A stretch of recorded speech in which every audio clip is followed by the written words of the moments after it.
अस्सलामुअलैकुम, good morning Pakistan. एक और सुबह में आप सभी को खुशामदीद। मैं हूं हाफिज नजमुस साकिब और मेरे साथ मौजूद हैं हलीमा जुल्फ़िकार। उम्मीद करते हैं आप सब खैरियत से होंगे। नजम, जब औरत का लफ्ज़ या वर्ड या जो भी चीज़ हमारे दिमाग में आती है या हम कहीं लिखा हुआ पढ़ते हैं तो हमारे जो कॉन्सेप्ट्स हैं वो कुछ ऐसे बने हुए हैं कि हम उससे नाजुक सी एक लड़की के साथ मिला देते हैं। हाँ। जो कॉकरोच को या छिपकली को देख के चीख मार देती हैं, और अगर आप उनसे ज़ोर से या चीख के बात करें तो उनकी आंखों में आंसू आ जाते हैं।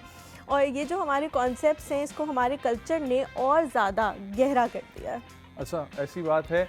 जहाँ तक मेरा मानना है कि बिल्कुल आपने सही बात की सोसाइटी के हवाले से कि औरत अगर कुछ करना चाहे अपने ऑन पे तो उसको मना कर दिया जाता है ये कह के कि लोग क्या कहेंगे, या फिर कहा जाता है कि पहले स्टडी कंप्लीट कर लो, ये जो काम है ये बाकियों के लिए या ख़ास तौर पर मर्दों के लिए छोड़ दिए जाएं।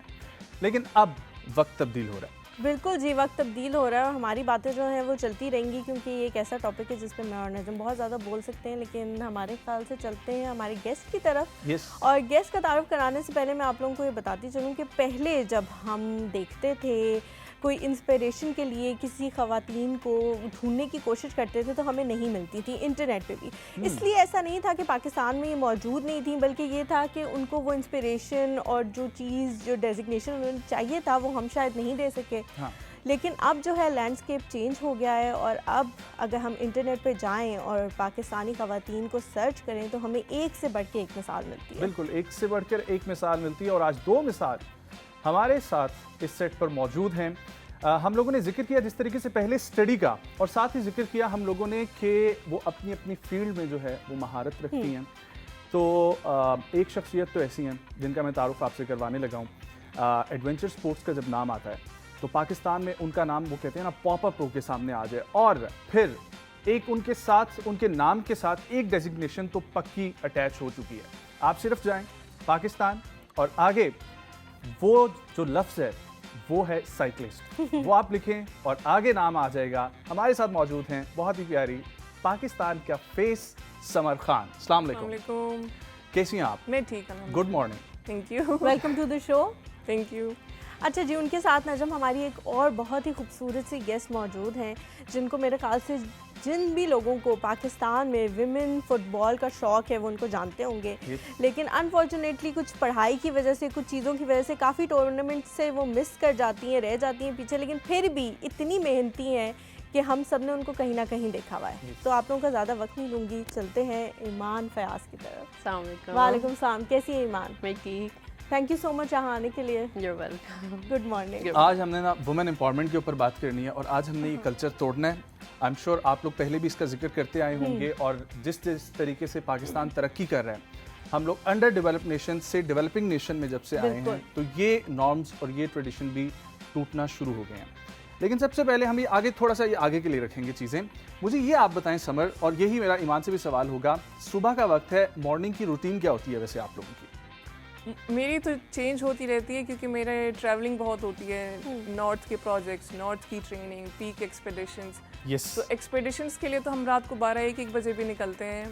और लेकिन नॉर्मल जब मैं वापस आती हूँ पिंडी इस्लामाबाद ट्रेनिंग्स वगैरह के लिए, तो सुबह तकरीबन फजर पढ़ के नाश्ता करके हम लोग निकल जाते हैं। या साइकिलिंग होती है या हाइकिंग। अगर साइकिलिंग नहीं होती तो फिर मेरे जो घर में सेटअप लगा हुआ है जिम का, वो 2 से 3 घंटे मेरा वर्कआउट होता है। यस, और यही एक स्पोर्ट्स पर्सन जो है यहाँ से बढ़ना शुरू होता है। ईमान, आपकी क्या मॉर्निंग होती है? मेरी वैसे तो मैं कॉलेज जाती हूँ, but my daily goal is कि मैं वर्कआउट ज़रूर करूँ। और मैं बॉल को भी मेरा होता है कि I keep my touch ups, क्योंकि अगर आप ज़्यादा बॉल के साथ इन टच ना रहे तो फिर आपकी थोड़ी गेम भी बॉल भी नाराज़ हो जाती है। हाँ, मतलब अगर मैं ग्राउंड तक नहीं भी जा सकती, लेकिन मैं घर में होता है कि मैं फुटबॉल के साथ खेलती रहूँ, थोड़ा करती रहूँ, ड्रिबलिंग कर लूँ और जगलिंग, कुछ ना कुछ करती रहती हूँ। अच्छा, इस सारी तरफ हम आएंगे आहिस्ता आहिस्ता एक्सरसाइज की तरफ कि ये कितनी ज़्यादा इंपॉर्टेंट है, कितनी ज़्यादा डिफ़िकल्ट हो जाती है एट टाइम्स लड़कियों के लिए। लेकिन उससे पहले मुझे बताएं समर कि ये जो साइकिलिस्ट बनने का ख्याल है, हाँ, ये कैसे आया और कैसे ये सोचा कि अच्छा साइकिलिस्ट तो बनना है, लेकिन ये जो इतनी माउंटेन्स क्लाइंबिंग है ये कैसे आपने सोचा कि ये मैंने करनी है? आई वॉज़न्ट प्लानिंग ऑन साइकिलिंग एक्चुअली। मेरा खुद ताल्लुक दीर से है, I am from a mountain region. और बचपन में मैं अपनी कज़न्स को लेके जाती रहती थी पहाड़ों पे, लेकिन उस टाइम हमें पता नहीं होता इसको कमर्शियली हाइकिंग कहते हैं या ट्रैकिंग कहते हैं। बस शौक किया जा रहे थे, वो जेनेटिक्स ऐसी थी। तो ड्यूरिंग यूनिवर्सिटी मेरे शुरू से ही बड़ा शौक था और मैं हमेशा यूरोपियन एथलीट्स को देखती थी माउंटेन्स पे स्पोर्ट्स करते हुए। एक वैसे ही घूमने फिरने का प्लान बनाया मैंने अपनी दोस्त के साथ, हम लोग खुंजराब तक गए साइकिलिंग करने। वहाँ पे जब डिस्कवर किया वहाँ की माउंटेन रेंजेस, इतने सारे एडवेंचर डेस्टिनेशंस, लेकिन कुछ हो नहीं रहा वहाँ पे। ये किस एज की आप बात कर रही हैं? ये ऑलमोस्ट लाइक 4-5 years बैक। ठीक है। तो फिर मेरे माइंड में बहुत क्वेश्चंस हैं कि हम क्यों कुछ नहीं कर रहे हैं, हमारे पास डेस्टिनेशंस तो हैं। And that was the first time? That was the very first time. और ये वही वाला वाकया है जो आपके घर पे नहीं पता था? जो मेरे घर पे आधों को पता था और कुछ बहुत सारों को नहीं पता था, because I initially blocked everyone on social media, ताकि ना देखे ना डांटे। ना पता लगेगा ना डांट पड़ेगी कि क्या हो रहा है। सो विद टाइम जैसे जैसे मैं स्पोर्ट्स में आगे बढ़ती गई, फिर मेरे वो ग्लेशियर पे मैंने साइकिल अटेम्प्ट किया। It was Biafo, 3rd largest non polar glacier, so it went very viral. फिर सबको पता चलना शुरू हुआ कि इसने साइकिलिंग अटेम्प्ट किया। सो आई जस्ट वांटेड टू सी कि हम ग्लेशियर्स पे साइकिलिंग कर सकते हैं कि नहीं, as out of curiosity. And with time I realized कि it's becoming my identity and I have to take it up as a profession. उसमें फिर जब मैं यूएस गई अपनी ट्रेनिंग के लिए तो स्नोबोर्डिंग भी ऐड हो गई। So now it's all about mountain sports. ठीक, तो मतलब ये जो आपके कहने का मतलब ये है कि मुझे पहले नहीं पता था, ये आहिस्ता आहिस्ता मेरे अंदर ये शौक, और ये ज़्यादा पुराना भी नहीं है। बहुत सारे लोग होते हैं कहते हैं बचपन से ही हमें ये शौक था। एक्सप्लोर इंसान आहिस्ता आहिस्ता करता है। हाँ। लेकिन मेरा एक सवाल है, फिर हम ईमान की तरफ बढ़ते हैं कि आपकी वैसे फैमिली का बैकग्राउंड क्या है? हमारा बिल्कुल भी स्पोर्ट्स बैकग्राउंड नहीं है। We come from a very small village Indir, और जैसे डोमेस्टिक पश्तून फैमिली होती है, शहर में आके हम मेरे अम्मी अबू का एक्सपोजर इतना हुआ कि they allowed us to study, and वो चाहते थे कि कोई इंडोर जॉब हो, रिसर्चर टाइप की या लेक्चरर टाइप की कोई जॉब हो। मैं क्यों अप्लाइड फिजिक्स पढ़ रही थी।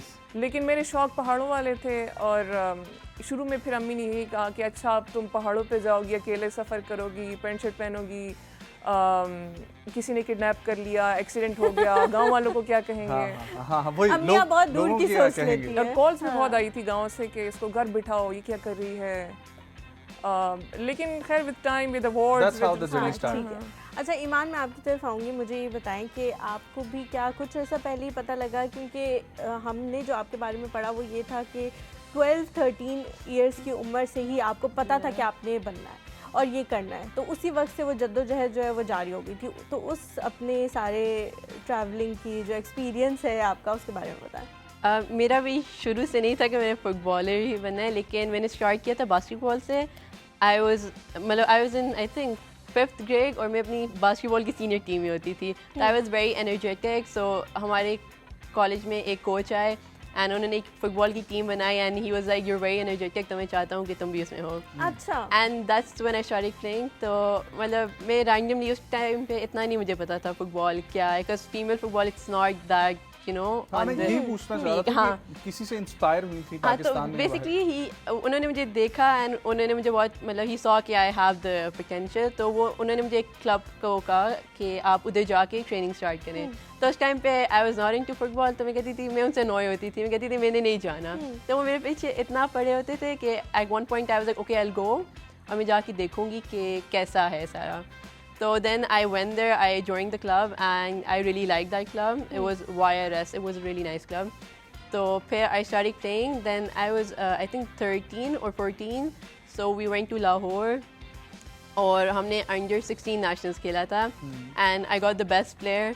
Because I was like scoring, तब मैं strike खेलती होती थी और मैं मतलब I used to just keep on scoring goals. तो फिर when I won that, तो I realized कि I'm really good at this, तो I should continue it. And उसके बाद मैंने training किया और मुझे बहुत पसंद आ गई थी। अच्छा, फिर तो हमें मेरे ख्याल से उन टीचर का शुक्रिया अदा करना चाहिए कि वो आपको खींच के यहाँ पे ले आए। Actually dragged me. तो अब आप पहले आप जो है वो स्ट्राइकर, और अब आप मिडफील्ड में? हाँ, मैं मिडफील्ड, सेंटर मिडफील्ड खेलती हूँ। हाँ। अच्छा, तो समर मुझे बताएं कि आपने जैसे खुद भी जिक्र किया कि मैं एक ऐसी जगह से बिलोंग करती हूँ और मेरे पेरेंट्स को बस था कि इंडोर कोई अगर जॉब करनी भी है तो वो इंडोर होता है। तो जब उनको पता लग गया, अच्छा चलें ठीक है, उस सिनेरियो में जाते हैं कि उनको पता लग गया कि समर ये करिए, तो फिर क्या रिएक्शन था? और फिर आहिस्ता आहिस्ता जब उन्होंने एक्सेप्ट किया तो वो कितने सपोर्टिव हो गए आपके लिए? My father actually he died in 2010, so my mom is a single parent. तो उनको और भी प्रेशर था कि कुछ भी गड़बड़ होगी सब रिस्पॉन्सिबिलिटी मेरी होगी, तो उनको समझाना शुरू में काफ़ी चैलेंजिंग था। और जो जो अचीवमेंट्स मुझे मिलती थी, जो अप्रिसिएशन, तो मैं अम्मी के साथ ज़रूर शेयर करती थी ताकि हम दोनों एक साथ ग्रो करें मेंटली। और जब मुझे इंटरनेशनल एक्सपोजर मिला, इंटरनेशनल ट्रेनिंग्स, ESPN के प्रोग्राम में मेरी सिलेक्शन हुई, अवार्ड्स मिले, सब कुछ, फिर उनको रियलाइज़ हुआ कि नहीं, ये कुछ पॉजिटिव कर रही है। So now she handles the family. अब वो मुझ तक नहीं आने देती है और मैं अपनी ट्रेनिंग आराम से कर सकती हूँ। ठीक है, आपकी ट्रेनिंग में ये सफ़र चलता रहा और आप पहुँची US। और US में जो हमारी रिसर्च के मुताबिक आपकी मुलाकात हुई है फर्स्ट लेडी से भी, ठीक है। सो वो कैसा इंटरेक्शन था और उसमें क्या डिस्कस हुआ? US के अपने काफ़ी लोग जिल बाइडेन से नहीं मिले, हम लोग मिल रहे थे। हाँ। वो बहुत बड़ी अचीवमेंट थी हमारे लिए।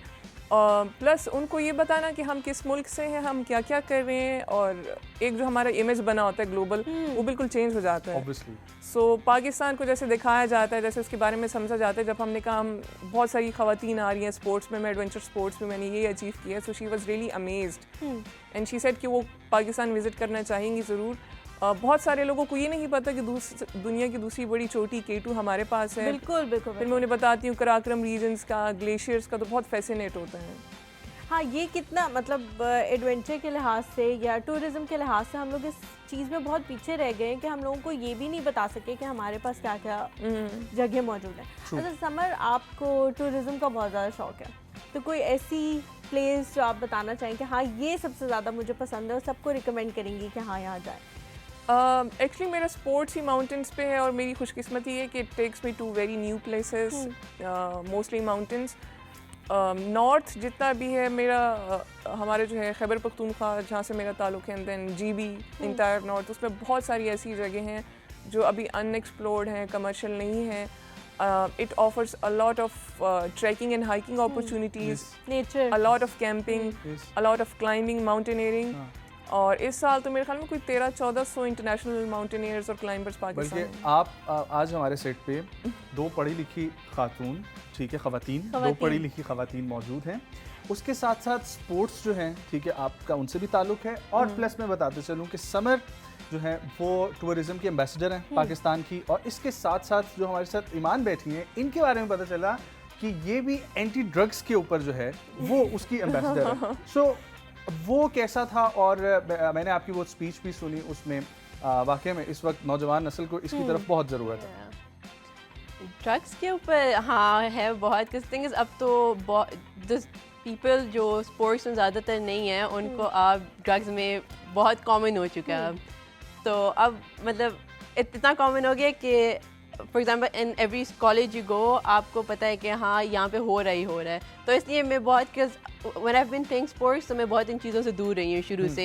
एंड मैं अपने फ्रेंड्स के साथ, जो मेरे स्पोर्ट्स के फ्रेंड्स हैं, उनसे भी यही डिस्कशन हो रही होती है कि अब आप जब स्पोर्ट्स कर रहे होते हो तो आपको इन चीज़ों में टाइम नहीं मिलता, क्योंकि आपके एक तो ड्रग टेस्ट भी होते हैं जब आप इंटरनेशनल ट्रैवल कर रहे होते हो, तो you can't risk this kind of stuff even if you want to do them.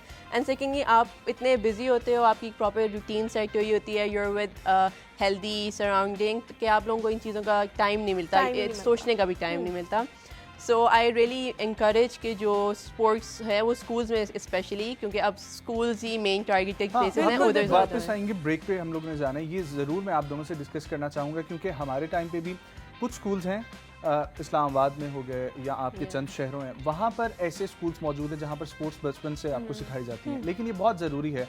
और अब जब हम लोग देखते हैं कि जिपलाइन में, बॉक्सिंग में, साइकिलिंग में, फुटबॉल, हॉकी, ये सब इनकी टीम्स को भी, इनकी फेडरेशंस को भी और इनके प्लेयर्स को भी अब सपोर्ट मिलना शुरू हो गई है। तो ये कितना इंपॉर्टेंट है कि बचपन से हम लोग शुरू करें। लेकिन एक छोटा सा ब्रेक, कहीं मत जाएगा, हमारे साथ रहें।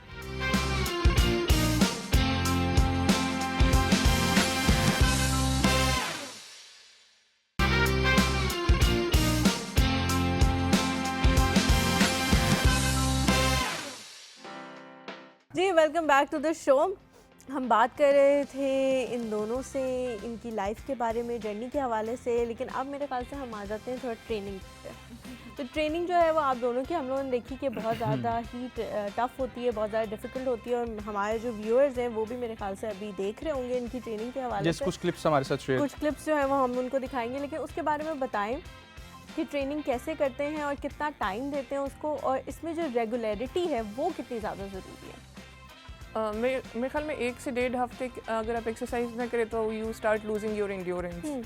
और अक्सर एक मिसकंसेप्शन हमारी सोसाइटी में भी बहुत है कि आप इतनी हार्ड एक्सरसाइजेस क्यों करती है, अब तो ऑलरेडी काफ़ी पतली हैं। तो उनको ये समझाना बड़ा मुश्किल होता है कि हम फैट्स गिराने के लिए एक्सरसाइज नहीं कर रहे, हम स्ट्रेंथ बढ़ाने के लिए कर रहे हैं, इंड्योरेंस बढ़ाने के लिए कर रहे हैं, ताकि जब हम माउंटेन्स में हो, अपनी स्पोर्ट्स परफॉर्म कर रहे हो, साइकिलिंग, स्नोबोर्डिंग, तो हमें थकावट ना हो। हम ऑलरेडी उस रिगरस प्रोसेस से गुजरे हों हर दिन, इट्स बिकम अ हैबिट। तो समर मैक्सिमम ट्रेनिंग कितनी है और मिनिमम कितनी है? मिनिमम जब मेरी तबीयत काफ़ी डाउन होती है या कोई भी ऐसा मसला हो या मुझे कहीं जल्दी जाना होता है तो 1 घंटा तो लाजमी होती है, और नॉर्मल अगर टाइम हो तो 2 से 3 घंटे होती है, और उसमें ज़्यादातर स्ट्रेंथ या वेट ट्रेनिंग होती है। कार्डियो कम होता है मेरा, और वेट्स के साथ होता है, रेजिस्टेंस ट्रेनिंग होती है। और अक्सर मैं पर्पसली जाती हूँ north to train my self above 3000 metres high altitude training के लिए, क्योंकि पहाड़ों पे फिर आपको हाइट सिकनेस नहीं होनी चाहिए। अच्छा, कोई खाने पीने की चीज़ों में भी ध्यान रखती हैं कि ये खाना है, डाइट ये प्लान खाना, डाइट प्लान करती हैं? डाइट प्लान ये है कि मैं घर का खाना खाती हूँ जो भी बनाओ, और junk food, chicken, sugary carbonated drinks, pack foods, cakes, dairy ये मैं नहीं खाती, आइसक्रीम। काफी सारी चीजें जो है डेली नहीं खाती? डेयरी अच्छा, डेयरी प्रोडक्ट्स। मैंने बोला डेली नहीं खाती, कभी कभी खा लेती है। लास्ट टाइम आपने कब जो है जंक फूड खाया? लास्ट वीक खाया होगा शायद, किसी मीटअप वगैरह में मजबूरन जब खाना पड़ जाए। ये तो ना गए मजबूरन, आप भी उस दिन खुश होती होंगी कि आज तो चलो सामने आ गया, अल्लाह मियां देख लो, ठीक है। लेकिन वो लेवल अप हो जाता है ट्रेनिंग में, फिर बर्न तक कर लेती है ना कि वो फिर। अच्छा ईमान, मुझे आप बताएं अपनी ट्रेनिंग के बारे में, कैसे करती हैं ट्रेनिंग, कितने घंटे की होती है? रोज़ाना तो मैं वर्कआउट आई मेक श्योर मेरा 1 आवर का होए, लेकिन it's so true the misconception she is talking about, क्योंकि मैं रोज़ाना वर्कआउट करती हूँ, रोज़ाना मेरी अम्मी यही बोल रही थी तुम इतनी पतली हो, तुम क्यों वर्कआउट कर रही हो?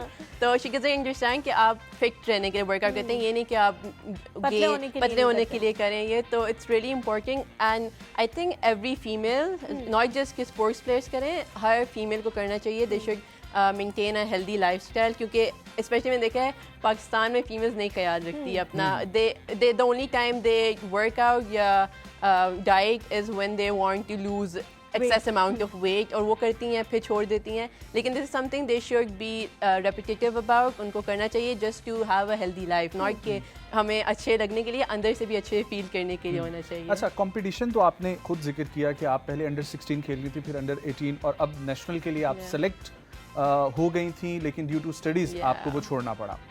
इंटरनेशनल गेम्स में जब आप गई, उसमें सर्फ भी है और AFC गालिबन जो है आपने वो अटेंड किया, तो वो कैसा एक्सपीरियंस था?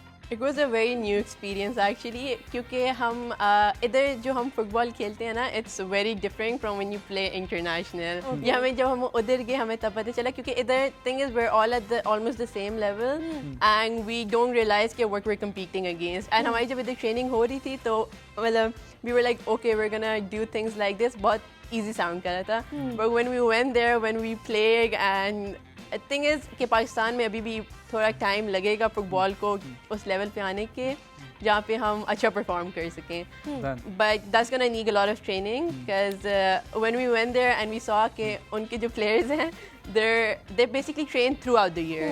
इधर ये होता है कि बिफोर लाइक कैंप एक लगता है, और उस कैंप हाँ कैंप लगता है, और वो भी 2-3 months पहले लगता है, which is not enough. If you're in like a sport, you're supposed to be training throughout the year, ताकि when the time comes you're prepared. Like last year. अच्छा, मतलब उस कैंप के अलावा अगर आप लोग खुद से अपनी ट्रेनिंग करें तो करें, वरना हाँ नहीं होता, that's the downside. अच्छा, मैं ये पूछना चाहता हूँ, बल्कि आवाम ये जानना चाहती है कि इस वक्त फीफा रैंकिंग के मुताबिक पाकिस्तान की फुटबॉल टीम 196 पे है और पाकिस्तान की वुमेन टीम 127 पे है, जिसमें मेरे ख्याल से क्या वजह है? फेडरेशन का कोई मसला है, प्लेयर्स का कोई मसला है, या कुछ और मसला है? This gets political because it's like why even I didn't choose football as, because even though I love it, अगर मुझे पता होता कि इसमें कोई स्कोप है तो I would have gone for it obviously, but इधर ये होता है कि you play nationals, एक साल आप nationals खेलते हैं, फिर अगले 3-4 साल बैन होता है। तो बैन क्यों होता है? बैन क्यों होते हैं? Because I don't know, it's just there are like some parties involved and they want to take over because the FIFA provides funds or something. I don't know the details, but that's what I've heard. तो they always fight because I think last time जब nationals हुए थे last year, so I didn't participate because of my studies, but my friends were going to Karachi for over a month, and semi-final में जाके उनका अगले दिन final था और उन्होंने championship खत्म कर दी. Done. Okay. And they all were crying, and because वो month मतलब 2-3 months की training करी थी, वो month पूरा कराची में थी. और जब वो वापस आई उसके बाद they all were like हम नहीं कंटिन्यू कर रहे. It was really heartbreaking actually. हाँ बिल्कुल. Obviously जब आप इतनी अपनी हाँ, efforts put in मैंने कर रहे हैं semi-final और में जाके आपको ये नजर आए कि एक आप अपने लिए खेल रहे हैं, आप अपने खेल रहे कंट्री के लिए खेल रहे हैं, हाँ। लेकिन फिर भी आपके साथ जिस किस्म का रवैया हो रहा है तो इसी के ऊपर चेंज करने की ज़रूरत है. सो समर, ये तो हो गया स्पोर्ट्स से रिलेटेड चीज़. एक मैं जनरली आपसे पूछना चाहूँगा क्योंकि आप दोनों जो हैं वो माशाल्लाह से अपनी अपनी फील्ड में काम कर रही हैं, साथ साथ आपकी स्टडी भी थी. पाकिस्तान में पिछले 3-4 सालों में जब से हमारा कल्चर थोड़ा सा अपराइज होना शुरू हुआ है, हम लोगों ने बात करना शुरू की वुमेन एम्पावरमेंट पे, और अब बहुत हद तक मेरे नज़दीक पॉजिटिव चेंज आया है. आपका क्या ख्याल है इस बारे में?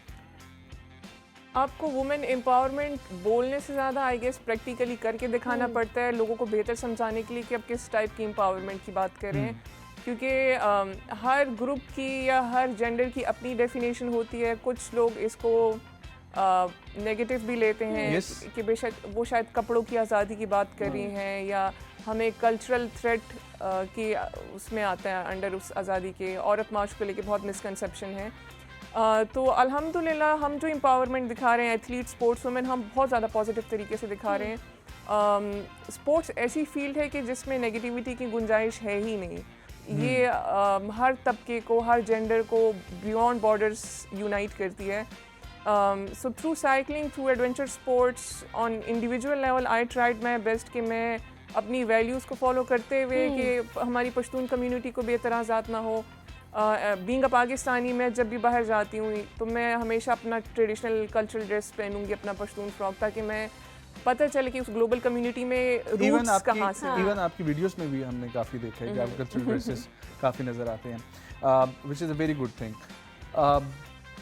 मैं आप ही से ये पूछना चाहूँगा कि टूरिज़म की जिस तरीके से हमने पिछले में भी बात की, बताया जाए पाकिस्तान को कि बल्कि आप ये हमें एक्सप्लेन करें कि पाकिस्तान जो है वो कितना खूबसूरत मुल्क है और इसमें कितनी गुंजाइश है इसको मज़ीद निखारने के लिए, और एज इन पर्सन हम लोग क्या कंट्रीब्यूशन अपनी कर सकते हैं. अभी फोर्ब्स में और बहुत बड़े बड़े प्लेटफॉर्म पे आपने अनाउंस किया होता हुआ देखा होगा, बहुत ब्लॉगर्स ने उसको किए, इंडोर्स किए कि Pakistan is the next adventure destination. Globally उस इंडोर्समेंट को देख के आपको क्या लगता है कि जब अंग्रेज़ आएंगे तो वो इंस्टाग्राम पे खाली पिक्चर्स तो नहीं लगाएंगे, दे नीड प्रैक्टिकल एक्टिविटीज़. तो ये मैंने बहुत ज़्यादा गवर्नमेंट प्लेटफॉर्म्स, टीवी प्लेटफॉर्म्स पे उनको सजेशन दी है कि ठीक है, आप अगर इम्प्रूव करना चाहते हैं तो please look beyond roads and hotels. आप इंफ्रास्ट्रक्चर बनाए स्पोर्ट्स का. अगर कोई बंदा आता है, we have no setup for bungee jumping, हमारा जिप लाइन का सेटअप नहीं है. हमारे पास ग्रेविटी व्हील्स का सेटअप नहीं है. हमारे पास rock climbing, white river rafting के पेडल बोर्डिंग काम कर रहा है वैसे इंडिविजुअल बेसिस पे. सो इंडिविजुअल बेसिस पे there are few athletes and clubs जो छोटे मोटे बिजनेस रन कर रहे हैं. नॉर्थ में कुछ लोग हैं जो राफ्टिंग करा रहे हैं, रॉक क्लाइंबिंग करा रहे हैं. मैं खुद MTB कैंप्स ऑफर कर रही हूँ, स्नो बोर्डिंग कैंप्स ऑफर कर रही हूँ. बट अभी बहुत ज़्यादा ज़रूरत है. और आपका आधा पाकिस्तान, बलूचिस्तान तो अनटच्ड है ना in terms of tourism. So deep sea port से लेकर हाईएस्ट माउंटेन्स तक बहुत डाइवर्सिटी है. अच्छा, मतलब आपके कहने का मतलब ये है कि इंफ्रास्ट्रक्चर तो बन रहा है लेकिन एक्टिविटीज़ नहीं है उन टूरिस्ट के लिए जो आ रहे हैं. चलिए ठीक है. अच्छा समर, मुझे बताएं कि हमने देखा कुछ इंसिडेंट्स भी आपने शेयर किए, बड़े फ़नी किस्म के इंसिडेंट्स आपके साथ साइकिलिंग के दौरान हुए, तो उनमें से कुछ इंसिडेंट्स हमारे व्यूअर्स के साथ शेयर करें. बिसाइड्स हरासमेंट वो तो चलती रहती है रोड पे, हल्की फुल्की या नहीं उसके बारे में आपने जिक्र करना है. बिल्कुल जिक्र करें ताकि लोगों को पता चले कि एक बंदी जो इंडिपेंडेंट है, जो पढ़ी लिखी खातून है, जो पाकिस्तान को इंटरनेशनली रिप्रेजेंट कर चुकी है, जिसका एक पाकिस्तान में एक अपनी अलग इमेज है, उसके साथ किस किस्म की जो है वो ट्रीटमेंट हो रही थी. अब हमने अपनी स्पोर्ट्स की प्रैक्टिस डेली करनी है, शी सेड, रोज़ाना प्रैक्टिस करनी है. अगर मैंने करनी है तो मैंने रोड पे रोज़ाना साइकिलिंग भी करनी है, मुझे हाइकिंग के लिए भी जाना है फिट रहने के लिए. और अगर वो जगह सेफ़ नहीं है मैं रोड पे साइकिल चला रही हूँ, एक बंदा आके हाथ लगा रहे हैं, 3-4 मोटरसाइकिल वाले आ गए हैं, वीडियो बना रहे हैं, आपको इधर-उधर से कवर कर लिया। तो आपको क्या लगता है मैं रोज़ाना वो मेरी मोटिवेशन कैसे, और ये मेरा 5-6 साल पुरानी एक एथलीट के बारे में मैं बता रही हूँ। Now compare it with an average girl जिसका बहुत बड़ा एम्बिशन है कि मैं कभी रोड पे साइकिलिंग करूँगी। लड़कियों की ख्वाहिश होती नहीं करने दिया जाता, और इसी वजह से नहीं करने दिया जाते because sports environments are not safer for them. तो ऐसे 1-2 इंसिडेंट हुए, मैंने उसकी वीडियो भी लगाई जस्ट कि इस टॉपिक को डिस्कस किया जाए ऑनलाइन। बहुत सारी लड़कियों ने मुझे मैसेजेस किए कि एटलीस्ट आपने इसको नॉर्मलाइज किया कि हम इस बारे में बात कर सकें। नहीं तो हम तो डर के मारे नहीं करते फैमिलीज के सामने, वो बाहर नहीं जाने देते फिर, और रिस्ट्रिक्शंस और ज़्यादा हो जाती हैं। और बल्कि इसमें भी बात करनी चाहिए कि रिस्ट्रिक्शंस जो हैं वो उन मर्दों पे लगानी चाहिए, ना कि ख़वातीन पे हम रिस्ट्रिक्शंस लगा दें कि अब आपने बाहर ही नहीं जाना। इस तरह आप लड़कियों की ग्रोथ को रोकते हैं या उन एथलीट्स की ग्रोथ को रोकते हैं। और बीच में बहुत मिक्स्ड रिएक्शन भी था कि आप आधी आधी रात को साइकिलिंग करेंगी या छोटे कपड़े पहन के साइकिलिंग करेंगी तो ये तो होगा, बुर्का पहन के साइकिलिंग करे तो फिर नहीं होगा। हमने 1 साल पहले एक इंसिडेंट देखा मीनार पाकिस्तान पे, और वो इस साल भी हम लोगों ने देखा इस्लामाबाद में, ठीक है। और वहीं पर आपका ट्वीट जो है वो मुझे नज़र आता है कि nobody restrict me from my family to go outside, but I avoid to go outside on festivals and national holidays, ठीक है। और ये आपने कब पोस्ट किया? अगस्त 16। लेकिन फिर भी इस दफ़ा जो है हम लोगों ने देखा कि ऐसा इंसिडेंट हुआ। ये क्या वजह रह जाती है, कहाँ पर कमी रह जाती है? हमारी घर की तरबियत में कमी रह जाती है, हमारा यहाँ पर जो सोशल सिस्टम है वो अभी तक एक्सेप्ट नहीं कर सका वुमेन की इम्पोर्टेंस को। हमारे काफ़ी टूरिस्ट एरिया और ऐसे इवेंट्स जब अब स्पेशली मर्द हजरात बाहर निकलते हैं, नॉट ऑल ऑफ देम, लेकिन मेजोरिटी सिर्फ इसलिए जाती है कि वहाँ पे लड़कियाँ होंगी। ना ये हुकूमत का फॉल्ट तो नहीं है ना? नहीं, इसमें हुकूमत नहीं, और बहुत सारे लोग ऐसे भी हैं जो यूनिवर्सिटी स्टूडेंट्स हैं। yes. तो आपकी डिग्री भी इसमें काम नहीं कर रही ना, आपको सिर्फ तालीम भी न्यूटन के लॉज या मैथ्स पढ़ाने के अलावा जो आपके लाइफ स्किल्स हैं, सोशल एथिक्स हैं, वो और घर का जो माहौल है वो बहुत ज़्यादा इंपॉर्टेंट है कि आपके घर के लड़के, आप लड़कियों पे तो इतनी सख्ती कर रहे हैं, लेकिन क्या आप लड़कों पे भी उतनी ही सख्त निगाह और कंट्रोल कर रहे हैं कि वो बाहर जाके क्या कर रहे हैं। और ऐसे पब्लिक नेशनल इवेंट्स में मेरी बहुत सारी इंटरनेशनल क्लाइंबर्स हमारी फ्रेंड्स आती हैं, और उन्होंने यही कहा कि हम 14 अगस्त को बाहर निकले कि पाकिस्तान का independence day we want to see कैसे सेलिब्रेट करते हैं। दे गॉट हरास्ड मल्टीपल जगहों पे। बिल्कुल। चलें ईमान से हम लोग जो है वो बात करते हैं। और ईमान, मैंने ये जानना है कि बहुत सारी हमारी भी यहाँ पर नेशनल प्लेयर्स हैं जिनको ऑफर्स आ रही हैं इंटरनेशनल क्लब से। सो आपका भी ऐसा प्लान है, अगर ऑफ़र आई तो उसको एक्सेप्ट करके उसकी तरफ मूव करने के लिए? Thing is not really, because मैंने मतलब आई लव फुटबॉल, लेकिन ये आपको बार बार बताना ही पड़ रहा है कि आई लव फुटबॉल। ठीक है, हम यकीन करते हैं कि मुझे स्टडीज़ को मैं फर्स्ट प्रायोरिटी रख रही हूँ at the moment, because I see better future for myself उसमें, a safer side, because because thing is I plan to settle down Pakistan में. I love staying in Pakistan, मुझे बहुत पसंद है अपनी, because जब मैं A levels में भी थी तो मेरे जो काउंसलर्स वगैरह थे मुझे ये कहते थे आपको अब्रॉड अप्लाई करना चाहिए, you can get sports scholarship, you can easily go abroad. तो but thing is I actually मुझे बहुत पसंद है इधर में रहूँ around my family, around my culture, because when you grow abroad आप थोड़ा दूर हो जाते हैं चीज़ों से। तो मेरा कोई इस तरह प्लान नहीं है कि आई सेटल अब्रॉड एंड स्टफ, तो I prefer staying here and इधर सेफेस्ट ऑप्शन इज ऑनेस्टली। ठीक है, अच्छा मैं आप दोनों से ये भी पूछूंगी क्योंकि आप अभी अपनी तालीम मुकम्मल कर रही हैं, और जैसा कि मैंने पहले भी बताया कि बहुत सारे ऐसे इवेंट्स जो आपने मिस कर दिए अपनी पढ़ाई की वजह से, और इन्होंने भी मास्टर्स किया हुआ है फिज़िक्स में, तो लड़कियों के लिए या किसी भी एथलीट में, किसी भी स्पोर्ट्स में, किसी के लिए कितना ज़रूरी है कि वो अपनी पढ़ाई को भी साथ साथ लेके चले। ऐसा ना हो कि आप डिसकंटिन्यू कर दें और फिर बाद में किसी अनफॉर्चुनेट रीज़न की वजह से आपसे कंटिन्यू ना की जाए। तो पढ़ाई कितनी ज़्यादा ज़रूरी है, दोनों से मैं बारी बारी पूछूँगी। ईमान, मैं कर देती हूँ। अच्छा, आई थिंक पढ़ाई बहुत ज़रूरी है क्योंकि आपको ना ग्रूम भी करती है, ये नहीं कि सिर्फ आपको करनी है, it makes you a better person, आपको नॉलेज होती है चीज़ों की और आपका पता चल रहा होता है कि यूर एजुकेटेड पर्सन। एंड क्योंकि कुछ मैंने देखे हैं प्लेयर्स होते हैं there really good at what they do, लेकिन उनकी मतलब इतना उनको एक्सपोजर नहीं मिला होता विद एजुकेशन स्टफ, तो फिर उनमें इतना कॉन्फिडेंस वगैरह भी डेवलप नहीं हुआ होता।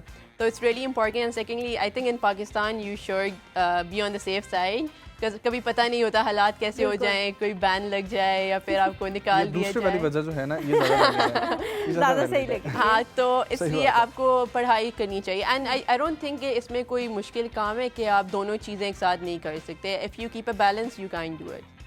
ठीक है। अच्छा समर, पढ़ाई के बारे में आप भी लोगों को बताएं, क्योंकि जो यंग एथलीट्स आप लोगों को देख रहे हैं, आपको अपना रोल मॉडल समझते हैं, उनको बताना ज़रूरी है कि आपने पहले पढ़ाई करनी है और उसके बाद जॉब करना चाहते हैं वो करें, या दोनों को पैरेलल लेके भी चल सकते हैं?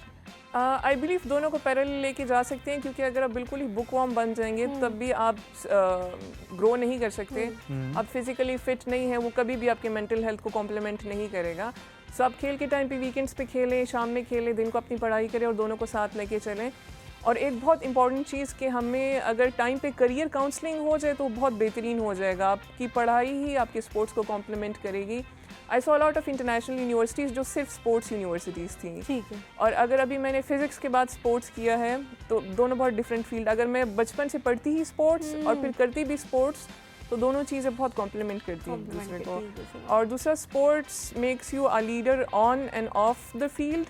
तो when you talk about your country, you talk about your values, you need to know the ground realities and you should be able to communicate better, क्योंकि आप अपने मुल्क के एम्बेसडर होते हैं। यस, फेस ऑफ उसके लिए you need to be educated. बिल्कुल बिल्कुल दुरुस्त फरमाया। और वापस आएंगे, गपशप का सिलसिला तो चल रहा है, यहाँ पर लेते हैं ब्रेक। और ब्रेक से जब हम वापस आएंगे तो हेल्थ की, फिटनेस की बातें चल रही हैं, ट्रेनिंग का हम लोगों ने जिक्र किया, तो हम भी अपनी हेल्थ और फिटनेस को इम्प्रूव करते हैं। आप लोगों की हेल्थ और फिटनेस के लिए हमारे साथ मौजूद होंगी वस्फ नईम, हमारी ट्रेनर, और वापस आएंगे उनकी तरफ बढ़ते हैं। कहीं मत जाएगा, हमारे साथ।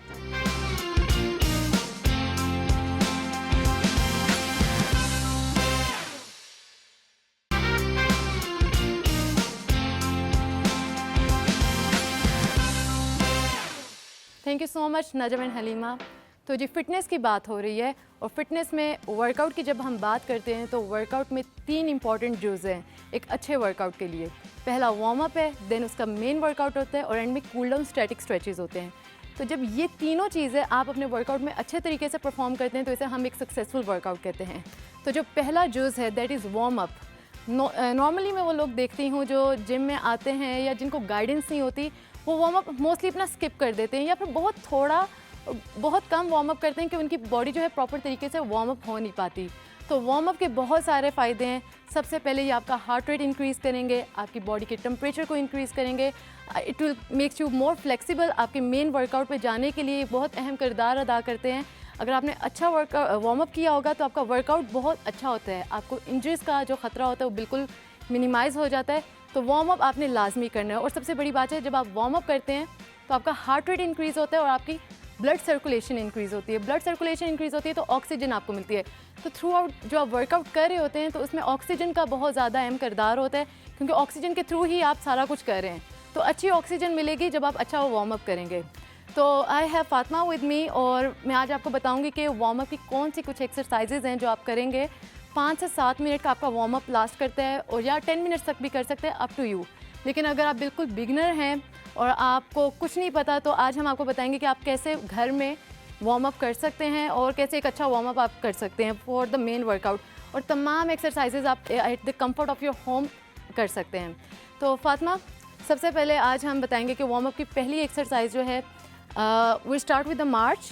और ये जो हर एक्सरसाइज है ये up to you 20 to 30 second last करती है। इसमें आपने नीज़ अपने बेली लेवल तक लेकर आने हैं। बिल्कुल आप 20 to 30 सेकेंड ये करेंगे। देन नेक्स्ट आ जाएगी थोड़ा सा दूसरा वर्जन जिसमें जॉग एट अ प्लेस वाली मार्च हो जाएगी। इसमें आप अपना हार्ट रेट इंक्रीज़ कर रहे हैं, बॉडी जो है वो वार्म अप हो रही है। ये भी अगेन आप 20 to 30 सेकेंड्स तक परफॉर्म कर सकते हैं। आफ्टर दिस आप जंपिंग जैक्स करेंगे। Jumping jacks, very good. This is a full body workout. इसमें आप देखें आपकी पूरी बॉडी मूव कर रही है, और ये सबसे बेहतरीन एक्सरसाइज है जब आप अपने हार्ट रेट को इंक्रीज़ करना चाहते हैं। स्टॉप। अब यहाँ पर कुछ लोग आ जाते हैं जिनको नीज़ में प्रॉब्लम आ जाती है या वो जंप नहीं कर पाते, तो हर एक्सरसाइज का मॉडिफाइड वर्जन भी हमारे पास होता है। कुछ लोग रीज़न दे देते हैं, एक्सक्यूजेस दे देते हैं, मेरे तो नीज़ में मसला, मैं तो एक्सरसाइज नहीं कर सकती। नहीं, आप सीट पे बैठे हुए भी एक्सरसाइज कर सकते हैं।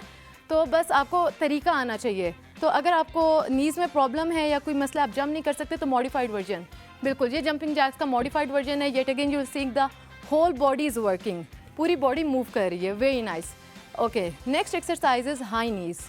High knees is a great impactful exercise, heart rate increase करेगी, मसल्स को वार्म अप करेगी।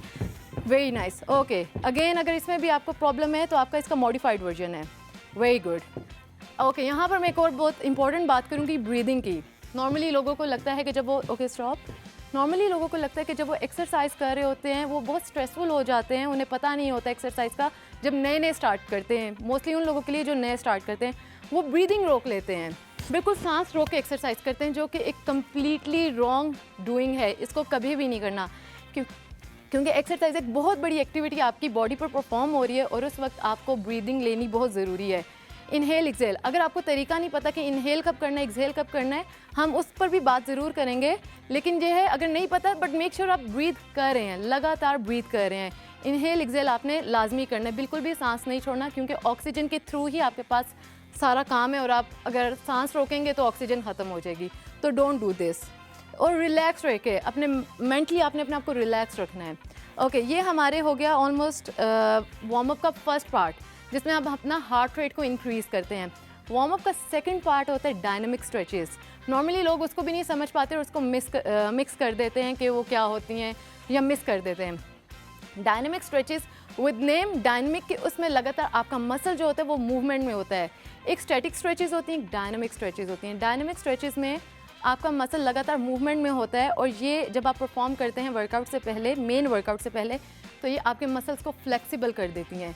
इसका सबसे बड़ा फ़ायदा ये होता है कि अगर आप वर्कआउट में कुछ ऐसी एक्टिविटी कर लेते हो या एक्सीडिंगली अपने आप को स्ट्रेच कर देते हो, बट अगर आपने वर्कआउट से पहले अपने आप को स्ट्रेच किया होगा तो इंजरीज होने का सबसे कम खतरा होता है।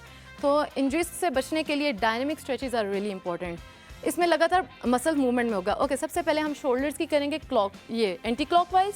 आप इसको 7 to 8 reps देंगे। Very good. पूरे आपके मसल की मूवमेंट होनी चाहिए। Very good. And make sure your breathing. Then second is clockwise. Yes, very good. ये आपने क्लॉकवाइज की। Very nice. ये जो आप ये एक्सरसाइज करेंगे, आपके सारे मसल्स जो हैं, ओके स्टॉप, ये आपकी मूवमेंट अच्छी हो जाएगी, ये फ्लेक्सिबल हो जाएंगे, ओपन हो जाएंगे, रेडी टू वर्कआउट हो जाएंगे। Then second is torso rotation. Very good. Okay, torso rotation में लोग क्या गड़बड़ करते हैं, वो समटाइम्स झूले लेने शुरू हो जाते हैं। Can you just show it? हाँ, वो मसल माइंड कनेक्शन नहीं बना रहे होते। बेसिकली हम इस एरिया को स्ट्रेच कर रहे हैं और वो सिर्फ झूले लेने शुरू हो जाएंगे। तो हमने वो झूले नहीं लेने, बॉडी का मसल माइंड कनेक्शन होगा और आपने प्रॉपर देखना है कि आप कौन से मसल को स्ट्रेच कर रहे हैं और उसको दिमाग में रख के स्ट्रेच करना है। फुल आपको ये स्ट्रेच देना है। Then it is side dip, side stretch. Very good. ये आपके सारे ओब्लिक्स एरिया है, इसको सारा स्ट्रेच करेगी। देन दूसरी साइड पे अगेन 7 to 8 टाइम्स आपने करना है। इसमें लोग क्या गलती करते हैं, वो अपने हिप को आउट कर देते हैं like this. Can you just show it? Very good. हाँ, और नीज़ को बेंड कर देते हैं। नीज़ वगैरह का कोई काम नहीं है, आपने सिर्फ अपर बॉडी से स्ट्रेट जाना है एंड देन दूसरी साइड से जाना है।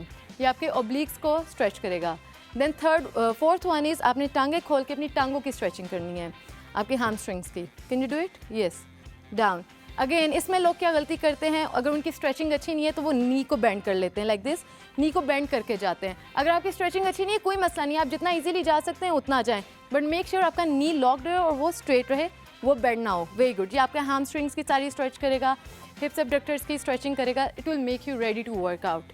देन उसके बाद आप अपर बॉडी की थोड़ी सी स्ट्रेच करोगे अपने आर्म्स की। Very good. यस। देन दूसरी साइड से दूसरे आर्म की, इसमें आप थोड़ा थोड़ा स्टे कर सकते हो लाइक 4-5 सेकेंड्स। देन आप ट्राइसेप स्ट्रेच करोगे अपना। Very good. देन दूसरी साइड। परफेक्ट। इसमें आपने अपने एल्बो से पकड़ना होता है और ये स्ट्रेट रखना होता है। Make sure your breathing. Very good. अब स्ट्रेट 4 आर्म की स्ट्रेचिंग एंड देन दूसरे हाथ की। So perfect. अब इस तरह से करके हमने अपनी बॉडी को कम्प्लीटली रेडी कर दिया है। हमने वार्म अप किया है, पहले उसका पार्ट 1 किया जिसमें हमने हार्ट रेट को इंक्रीज़ किया, अपने मसल्स को वार्म्ड अप किया है, एंड देन उसके बाद हमने डायनामिक स्ट्रेचेस किए कि अपने मसल्स को स्ट्रेच भी कर लिया है। Now this body is completely ready for the main workout. ये जो वार्म अप का स्पैन है ये आपको ऑलमोस्ट 5 से 10 मिनट्स के स्पैन तक जाएगा, और अगर आपने अच्छा वार्म अप कर लिए तो आई एम टेलिंग यू आपका workout is going to be a success. Thank you so much. जी welcome back to the show. अभी आप लोगों ने देखा वार्म अप, बस नहीं आपको कह के दिखा रही थी। और आप लोगों को मेरा एक मशवरा है कि मेरे ख्याल से सब जितनी भी ख़वातीन घर पे इस वक्त हमें देख रही हैं वो ये साथ साथ शुरू कर दें, क्योंकि आहिस्ते आहिस्ते जब आप करते हैं ना आपको इतना पता नहीं लगता। एकदम से आप पिक करना शुरू करेंगे ना फिर बहुत मसला हो जाएगा। तो आज उन्होंने वार्म अप किया ही इसलिए है ताकि सब लोग अपनी रूटीन में उसको शामिल कर लें, और बहुत ही छोटा सा था तो ये कोई इतना मुश्किल भी नहीं होगा करना। तो हम आते हैं दोबारा से अपने गेस्ट की तरफ। तो मुझे बताएं कोई ऐसा इंसिडेंट जो अब वापस सोचें तो बड़ी हंसी आती है। उस वक्त बड़ा सीरियस भी लग रहा होता है, कभी कभी ऐसा कुछ हो जाता है और शर्मिंदगी भी हो रही होती है, लेकिन अब अगर सोचते हैं तो अपने आप पे हंसी आ रही होती है। और ऐसा एक हमारे साथ इंसिडेंट शेयर भी हुआ है, ठीक है? यस, जो हम सोच रहे हैं वही शायद आप सोच रही हैं। नहीं, आप नहीं सोच रही। तो हमारे साथ हमारे रिसर्चर्स हैं, ठीक है, उन्होंने कुछ शेयर किया और उन्होंने ये शेयर किया कि वही वाली बात है कि उस वक्त पे बड़ा सीरियस था, ठीक है, लेकिन अब आपने अपनी साइड पे गोल कर दिया था। और मैं अगर पाकिस्तानियों को ये बताऊं कि दूसरी तरफ टीम इंडिया थी तो फिर तो बहुत ही ज़्यादा एम्बैरेसिंग हो जाएगा। अच्छा, ये भी होता है ना कि लोग उस टाइम आपकी वो जो सारी होती है ना अचीवमेंट्स, सारी वो सब भुला देते हैं। वो कहते हैं बस ये गोल इसने कर दिया अपने में। हालांकि अब बंदे को ये भी सोचना चाहिए कि जितने टेंस हम होते हैं ना उतने ही टेंस उस टाइम प्लेयर्स भी होते हैं, उनके ऊपर एक और ज़्यादा रिस्पॉन्सिबिलिटी होती है इंडिया के अगेंस्ट। अच्छा, वो तो क्या सीन था? थिंग इज आई थिंक वो AFC कप था, and like I told you कि हम इधर से जो माइंडसेट बना के गए थे ना, वो दिन नहीं था। So it started जब हमारा first match था, I think बांग्लादेश के साथ, and we were pretty young, we were like 17 and we had no idea what we were up against. So अब वो match start हुआ and we're running and they're just coming, उनकी speed इतनी fast थी कि हम थोड़ा सा भागते थे वो गोल कर देते थे। और हम मतलब अपने कोच को देख रहे थे कि क्या हो रहा है हमारे साथ हो क्या रहा है, और वो मतलब नॉन स्टॉप गोल करते जा रहे हैं। और हम एंड द थिंग इज हमारी टीम है ना, because we were not physically fit, like it was me and 2 other players, Ishan and Ramin, हम 3 ऐसे बस प्लेयर्स थे जो physically fit थे और हमारे में स्टैमिना भी था। तो we were running everywhere, मतलब स्ट्राइक्स बेसिकली मेक लाइन से आगे बॉल तो जा रही नहीं थी। तो हम तीनों ना डिफेंस भी हैंडल कर रहे थे और आगे भी हमें जाना पड़ रहा था। पूरी जो टीम की जिम्मेदारी थी वो आप लोगों के नाजुक कंधों पे आ गई। तो उसमें ये था कि जो ईशल थी वो आगे स्ट्राइक पे ही उसको हमने खड़ा किया हुआ था कि in case the ball ever comes तुम स्कोर कर देना। तो 2 बंदे हम पीछे थे and everyone else was injured and they were tired, they couldn't play. अब द थिंग इज कि बॉल बार-बार आ रही and I had to stop every shoot out there because I started playing defense at one point because I was center mid. तो I was like okay I will start playing defence, okay, because वो defence वाले से handle नहीं हो रहा था। तो मैंने इतनी बॉल्स रोकी कि at one point like this ball came and I was like मैं बाहर मारने की कोशिश कर रही थी तो I just went into the goal. But the thing is कि माय कोच न्यू कि आई स्टॉप्ड लाइक अगर मैंने वो एक गोल किया था तो मैंने आई थिक 10 तो रोके होंगे। तो ही डिड, मतलब बाद में उन्होंने मुझे बहुत अप्रिशिएशन दिखाई। लेकिन वो 10 गोल ना हमारे तक नहीं पहुंचते। हाँ, मैंने because I don't even know how that happened, वो इतना परफेक्ट शॉट अंदर गई थी। आई वाज लाइक व्हाट, लेकिन बहुत इंटेंस सिचुएशन थी। अच्छा, तो आप लोगों ने ये गिला शिकवा नहीं किया जिस तरह हम लोग बचपन में कहा करते थे, आपका भी बचपन ही था कि वो ना सामने से बड़े लड़के खेलने के लिए आ गए? यही था, यही थिंग इज वो मतलब उनकी ना जैसे लड़कों की फिजिक होती है ना प्रॉपर, उस समय बिल्डअप हुई हुई थी। एंड द थिंग इज हमें हमारे जो कैंप लगा था उसमें हमारी इतनी कोई खास ट्रेनिंग नहीं हुई थी, टू बी वेरी ऑनेस्ट। मतलब हमें हमारे कोच ना मतलब बस थोड़ी सी ट्रेनिंग करवाते होते थे और बताते होते थे कि बॉल आएगी तो इस तरह करना था। हम उनको ये कहते थे you have to make us run and you have to increase our stamina and physical strength, because और हमें तो बिल्कुल भी नहीं पता था कि आगे इस तरह के प्लेयर्स होंगे। तो आप लोग ने क्या सोच के गए थे? हम मैच से पहले ये कहे थे इंडिया पे 3-4 गोल मारेंगे, बांग्लादेश पे 7-8 मारेंगे। आउट ऑफ सिलेबस सवाल आ गया आगे से। अच्छा, तो उस टाइम पे ना जो ड्रेसिंग रूम होता है वहाँ पर ना बड़ा सख्त माहौल भी चल रहा होता है, ठीक है, वो बातचीत चल रही होती है। हमने तो मूवीज के थ्रू ही मैंने जो है ज़्यादातर जो हमने देखा है, तो उस टाइम पर ना बड़ा बूस्टअप का काम करती हैं हमारे मिली नगमे, ठीक है, और इस किस्म के ना अच्छा नहीं, ये सिर्फ हमारा फर्स्ट मैच तक रहा था, जो बाकी मैचेस थे हम लिटरली रो रहे होते थे कि हमने नहीं जाना। हम ना डीमोटिवेट होके जाते हैं। बहुत मतलब इंटेंस चीज़ थी। कभी समर आपको लगा हो ड्यूरिंग K2 समिट, वो भी एक बड़ी कमाल की स्टोरी है, और उस स्टोरी के बाद सोशल मीडिया वाले जिस तरीके से हम लोगों ने देखा कि लोग बोलते थे कि समर ने तो अटेम्प्ट ही नहीं किया, ठीक है, कोई बोल रहा होता था कि समर जो है वो किसी और के साथ जो है वो साइकिल जो है वहाँ पर कोई लेकर गया और वहाँ पर उसको जो है ड्रॉप करवा दी। इस तरह की बातें आपने बहुत सुनी होंगी, आई एम श्योर। तो उस टाइम पे कभी आप सफ़र पे निकली हो और लगा हो कि यार भाई क्या ये कर रही हैं, ठीक है, बस वापस आ जाना चाहिए, ठीक है, थक गए हैं। K2 बेस कैंप तक का जो अभी मैंने सफ़र किया साइकिल पे, वो तो मैंने स्पोर्ट्स करियर के 4-5 साल बाद किया, तो इतना ज़्यादा फील मुझे already I was mentally prepare कि मुझे क्या एक्सपेक्ट करना है। दो की क्लाइमेट चेंज की वजह से काफ़ी रास्ते टूट गए थे, काफ़ी हमने सडन डिसीजंस लेने पड़े, लेकिन ओवरऑल वो इतना ज़्यादा टायरिंग था लेकिन अनएक्सपेक्टेड नहीं था। जो बहुत ज़्यादा अनएक्सपेक्टेड मेरे साथ फर्स्ट टाइम हुआ वो जब मैं ब्याफो ग्लेशियर एंटर हुई थी 3-4 साल पहले, जब मैंने फर्स्ट टाइम ग्लेशियर पे साइकिल अटेम्प्ट किया, तो मेरे लिए बहुत अनएक्सपेक्टेड था। कुछ मुझे बताया भी इतना ज़्यादा नहीं गया था, बस मुझ पे हंसते रहते थे कि क्यों जा रही है ये साइकिल लेके, मतलब वहाँ तो चल नहीं सकते ये वो। तो ऐसी बहुत सारी ख़तरनाक जगह आई जहाँ पे मैं उन्हें बार बार कहती थी, मेरा फर्स्ट टाइम तक कोई हाइट या बिल्कुल खाई आती थी और इतना सी जगह होती थी पाँव रखने की कि मैं गिर जाऊँगी, प्लीज़ आप पकड़ लें। तो वो यही कहते थे कि नहीं हम तुम्हें गिरना नहीं दे सकते ना, we can not afford your death, क्योंकि हम तो गधा भी नहीं लाए हुए। मैंने क्या मतलब गधा नहीं लाए हुए, कहते आपकी डेड बॉडी कौन लेके जाएगा, हम तो नहीं उठा के लेके जा सकते। फिर मैं रियलाइज़ हुआ कि अच्छा यहाँ की डेड बॉडीज़ अगर कोई गिरता है तो गधों पे जाती हैं। फिर मैंने कहा नहीं मुझे गधे पे बाहर नहीं जाना, मैं अपने पाँव पे जाना चाहती हूँ। फिर खैर जहाँ पहाड़ था वहाँ पे तो उठा के लेके जाना पड़ा साइकिल को, लेकिन जब ग्लेशियर आया उस टायर उतारे हुए थे, फ्रेम सारा वो मैंने असेंबल किया एंड आई स्टार्टेड राइडिंग। और बहुत खूबसूरत फ्लैट ग्लेशियर है ब्याफो का और गॉडविन ऑस्टिन का भी, जिसमें मुझे अभी रिसेंटली मौका मिला। छोटा सा ब्रेक, कहीं मत जाइएगा हमारे साथ।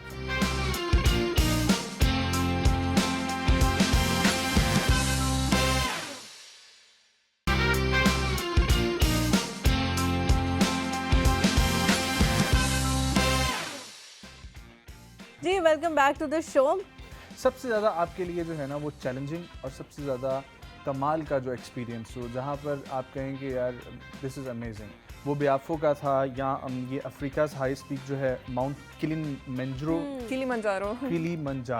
किलिमंजारो का था या K2 का था या कोई और एक्सपीरियंस? आपकी नेशनल एक्सपेडिशंस या ट्रेनिंग्स या चैम्पियनशिप्स तो अच्छे होते ही हैं, लेकिन आपको एक्सपोजर या जिस पे आपको फ़ख्र महसूस हो वो तब होता है जब ग्लोबल हो, दूसरी कंट्रीज़ भी आसपास हो, नहीं आप दिखाना चाह रहे हो कि from Pakistan. So it was definitely Kilimanjaro. जब मैं वहाँ पे गई तो सबसे बड़ा बैरियर ये था कि वहाँ पे किसी को अंग्रेज़ी नहीं आती थी। ओहो, कहाँ से लोग थे? क्योंकि हमने तो लोकल क्लाइंबर्स के साथ जाना था जो अफ्रीका के थे, तंजानिया के थे वो लोग। तंजानिया। और वैसे तो बहुत टीम्स आई हुई थी, जर्मनी, एशिया, उधर से यूरोप से आई हुई थी। लेकिन अगेन जर्मनी वालों को भी अंग्रेजी का मसला नहीं आती होगी। सो सब ने अफ्रीकन क्लाइंबर्स को ही हायर किया हुआ था, कोई 5-6 ग्रुप्स थे। एक बीच में मेरा एक लड़की का पाकिस्तान का था छोटा सा ग्रुप, मेरे साथ 2-3 अफ्रीकन लोग थे।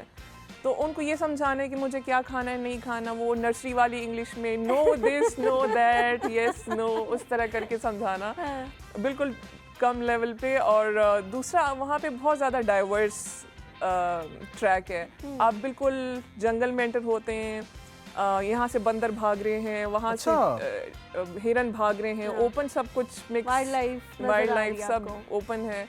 फिर आप झाड़ियों पर से गुजर रहे हैं, आप पथरीला रास्ता भी आता है, क्लाइंब भी आता है। फिर एंड में सहरा आता है और सहरा के बीच में एक पहाड़ खड़ा है which is a dormant volcano. किसी साल में वोल्केनो था वो। और फिर फाइनल पार्ट में अब बर्फ़ वाले पार्ट पे चलते हैं, रात को 12 बजे निकलते हैं। सो वो बहुत ज़्यादा एक डाइवर्स एक्सपीरियंस था मेरे लिए। किलिमंजारो का मतलब क्या है? ये तो आपने किलिमंजारो का मतलब आई डोंट नो किसका मतलब क्या है, but it used to be a volcano. अभी वो नेशनल पार्क उसको डिक्लेयर कर दिया है, पूरा उसके एक रूल्स रेगुलेशंस हैं। और मुझे बहुत मुश्किल से परमिशन मिली थी साइकिल लेके जाने की। आई वाज द ओनली ग्रुप जो साइकिल लेके जा रहा था वहाँ पे, और everybody was saying she is crazy, क्यों लेके जा रही है ये वो। अच्छा समर, अगर आपकी साइकिल में कहीं जा रही है कोई मसला आ गया है तो आया भी होगा? हाँ आया भी होगा यकीनन, क्योंकि इस तरह की चीज़ों का तो भरोसा नहीं होता ना, कभी कोई ख़राब हो जाए कुछ हो जाए। तो क्या कोई स्पेयर सामान रखा हुआ होता है या उसको कैसे खुद से ठीक करती हैं, कहीं से कराती हैं, किसी से मदद लेती हैं, क्या करती हैं उस टाइम? अब तो खैर बहुत इजी जुगाड़ आ गए हैं, पहले बहुत मसले होते थे जब पता नहीं होता था। पंक्चर हुई 3-4 दफ़ा रास्ते में, तो लोकल जो मोटरसाइकिल की शॉप्स होती हैं वहाँ लकीली वहाँ करवाई, एक दो दफ़ा खुद ट्राई किया, वो हो गया मैनेज कुछ ना कुछ। चेन उतर गई या कुछ टूट गया तो आपके पास वो टूल किट होता है, आप दोबारा उसको रिपेयर कर रहे होते हैं। अभी तो मैंने ट्यूबलेस टायर वाली बाइक रख ली है, उसमें मैं लुब्रिकेंट्स वगैरह सब डाल देती हूँ, तो it stage good for 6 months. तो आपके लिए फेवरेट क्या है आपकी इस सारी एडवेंचर्स में? साइकिलिंग, स्कीइंग या फिर climbing? I really love snowboarding, जिसका मुझे साल में सिर्फ एक दफ़ा करने का मौका मिलता है। विश कि मैं पूरा साल वो किधर आप मालम जब्बा? नलतर में। यस, नलतर का भी अब तो बहुत अच्छा सीन हो गया है। तो उसमें आगे जो है वो जाने का क्या प्लान है? So snowboarding is really big internationally. Yes. और हमारे पास रिजॉर्ट सिर्फ 1 या 2 हैं पूरे पाकिस्तान। हाँ, सिर्फ 2 हैं जो बहुत ज़्यादा अनएक्सेसिबल हैं। सो उसके लिए अगर हमें रिजॉर्ट्स और बन जाएं, अपर दीर चतराल में अगर अच्छा सा रिजॉर्ट बन जाए, पब्लिक रिजॉर्ट, या ये नारायण कागन वाली साइड पे बडग्राम वाली जगह पे भी कुछ पोटेंशियल पीक्स स्लोप्स हैं, लेकिन वहाँ पे पहुँचना बड़ा चैलेंज होता है उस जगह जाना। तो स्कीइंग तो काफ़ी अरसे से हो रही है। Skiing and snowboarding has a huge scope globally, लेकिन आप पूरे साल में 1 हफ्ता प्रैक्टिस करके नहीं कर सकते हैं, वो आपको पूरे साल करनी पड़ती है। सही बात है, आपको पूरे साल करनी पड़ती है। वैसा इन्वायरमेंट चाहिए। अगेन जिस भी स्पोर्ट्स पे आपने खेलना है उसकी ट्रेनिंग तो आपको डेली करनी चाहिए। सो ईमान, जब जिक्र आता है फुटबॉल का, पाकिस्तान में 2 नाम सबसे ज़्यादा लोगों को पता है, बाकी कुछ पता है नहीं पता, और वो है मेसी और रोनाल्डो। ठीक है, और कुछ नहीं पता पाकिस्तानियों को। फुटबॉल में हर कोई जो है वो अपना नॉलेज जो है ना वो शो करवाने की कोशिश करता है इन 2 नामों को लेकर। तो आपके नज़दीक फेवरेट प्लेयर आपका कौन सा है, या किसकी गेम को फॉलो करते हैं? अच्छा, I tell you the surprising thing कि मैं इतना फुटबॉल देखती नहीं हूँ। या बाइक रोनाल्डो ऑब्वियसली, लेकिन मेरे it's really hard for me to keep up. क्यों? Thing is, he's very physically. I see his physical strength. Like he's really tall, and you know, his body exposure is really good. Messi is like kind of short and like fragile. I feel like he's pretty fragile for his. I feel like you like Messi or something. Lekin that's why. Favorite club कौन सा है आपका? Like I said, I don't watch football, but Real अच्छा, Madrid. World cup वगैरह भी कुछ भी follow नहीं करती? हाँ, वर्ल्ड कप देखिए, क्लब्स में पाकिस्तान में 2 ही पता है सबको। तीसरा चौथा भी पता है, ठीक है, लेकिन 2 पे ज्यादा फोकस है। मैनचेस्टर यूनाइटेड और रियल मैड्रिड। हाँ, रियल मैड्रिड। नहीं, चेल्सी का भी थोड़ा। But अभी तो he's in Manchester, so I think I'll go with Manchester. Nice. अच्छा, ठीक है। समर, मुझे बताएं कि मोटिवेशनल स्पीकर भी एज आपने काम किया और लोगों को उसके थ्रू बताने की कोशिश की अपने जर्नी के हवाले से, तो उसके बारे में बताएं कि कैसा एक्सपीरियंस रहा, और अभी भी दिल करता है करने का कि टाइम टू टाइम वो करती रहें और लोगों को अपने एक्सपीरियंसेस उस तरह से शेयर करें उनके साथ। I don't call my self motivational speaker because I just go there, और जो मेरे साथ उल्टे सीधे काम स्पोर्ट्स में हुए होते हैं वो मैं बता देती हूँ। और वो सुनने के बाद बहुत सारी ख़वातीन मेरे पास आती है, आंटी अंकल सब आते हैं, कहते बेटा आपने बहुत अच्छा काम किया, बहुत बहादुर हैं, लेकिन हम अपनी बेटी को कभी नहीं करने देंगे। सेफ नहीं है अकेले में, दे डोंट ट्रस्ट कि वो सेफ रहेंगी। तो फिर मैं उन्हें यही समझाने की कोशिश करती हूँ कि आप उन्हें डब्बे में बंद रख के महफूज नहीं रख सकती, you need to train them. उन्होंने बाहर भी जाना है, बट उन्हें हैंडल करना आना चाहिए खुद। ठीक, आप लोग की अदर एक्टिविटीज़ क्या हैं? समर खान, इसको निकाल के sports I watch movies. I really like Netflix. मैं अक्सर वो देख लेती हूँ। सीजन्स नहीं देखती क्योंकि एक देख लो तो फिर सब देखने पड़ते, इतना टाइम नहीं होता, सो ओनली मूवीज। ठीक हो गया, रिकमेंड करें कोई मूवी? अभी मैंने रिसेंटली देखी है मॉर्बियस, इट वाज गुड। ठीक हो गया, आपकी क्या other activities? Same, I watch movies and stuff, लेकिन मैं इतनी ज़्यादा नहीं देखती because then I feel like I'm wasting my time. So I try spending time with family and with my dogs. I love animals. तो I mostly am like either giving them a bath या उनको बाहर walk पे लेके जा रही हूँ।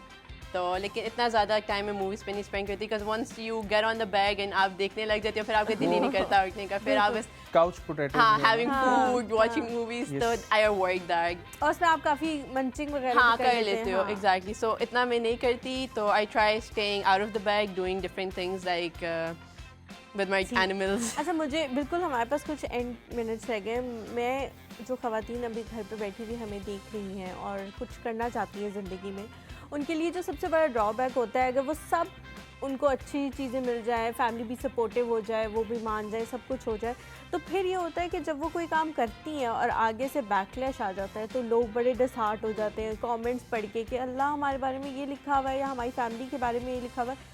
तो उसके बारे में भी लोगों को गाइड करना कितना ज़रूरी है कि आप उस बैकलैश से निकल के दोबारा से कोई चीज़ इतनी अच्छी करेंगे लोगों के मुंह बंद हो जाए। हाँ। तो वो चीज़ भी लोगों को समझानी कितनी ज़रूरी है, और आप लोग हाँ। जब कोई बैकलैश आता है तो उसको कैसे हैंडल करते हैं। बल्कि इसी के साथ ही मैं छोटी सी एडिशन कर दूं, कभी आपने ओपनली किसी को जवाब दिया है कि तू होगा, ठीक है।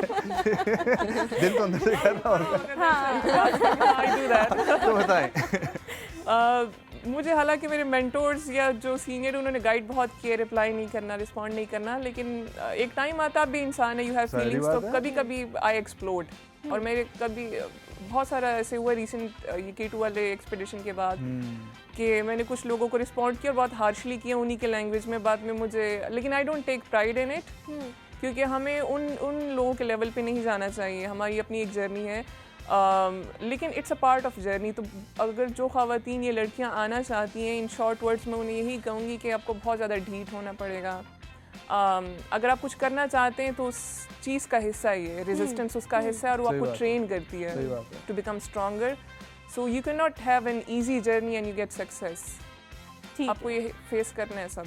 ईमान, what about you? I think the same। वैसे तो even I avoid such comments, especially जब मैंने वो इंडिया वाला किया था तो नीचे बहुत कमेंट्स आ रहे थे तो मैंने बिल्कुल अवॉइड किया था पढ़ना। लेकिन ये कि अगर आप इस तरह you keep on listening to people तो आप बहुत disheartened हो जाते हो, तो it's better to focus on yourself। And वैसे भी when you're doing a particular sports में हार जीत होती है, especially with फुटबॉल, क्रिकेट वगैरह हो गया, तो इस तरह नहीं है कि you're supposed to win every match। I mean there are times when you lose। For example अभी when we went for our SAF Cup and stuff, तो there was this page, so he was really promoting us।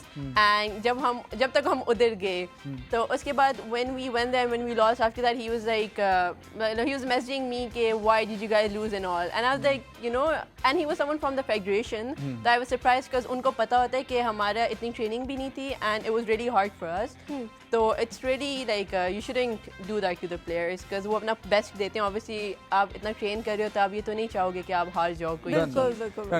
Last moment हमारे चल रहे हैं, ठीक है, हम लोग भी आप लोगों से लेंगे इजाज़त, लेकिन जाने से पहले अगला हमारा सेगमेंट जो है उसकी तरफ हम लोग मूव करेंगे। पर्सनल ग्रूमिंग है वो सेगमेंट। तो दोनों खवातीन से मैं ये पूछना चाहूँगा कि क्या शौक है पर्सनल ग्रूमिंग को लेकर, शॉपिंग पे जाना, सैलून जाना, उस हवाले से पहले आप बताएं फिर आप। ओके अच्छा, पहले तो जब फुटबॉल खेल रही होती हूँ मैं तो I am away from this stuff. मतलब football does not give you the time to do any feminine thing. मतलब आपका दिल चाहता है कि आपके छोटे से बाल होएं, आप शॉर्ट्स में घूम रहे हो, आप मतलब बिल्कुल दूर हो जाते हो इन चीज़ों से। मोस्टली लाइक अगर आप टीम में प्लेयर्स भी देखेंगे तो मतलब even in my team I was the most जो अपना ख्याल रख रही होती थी, and everyone was like you know what is wrong with you.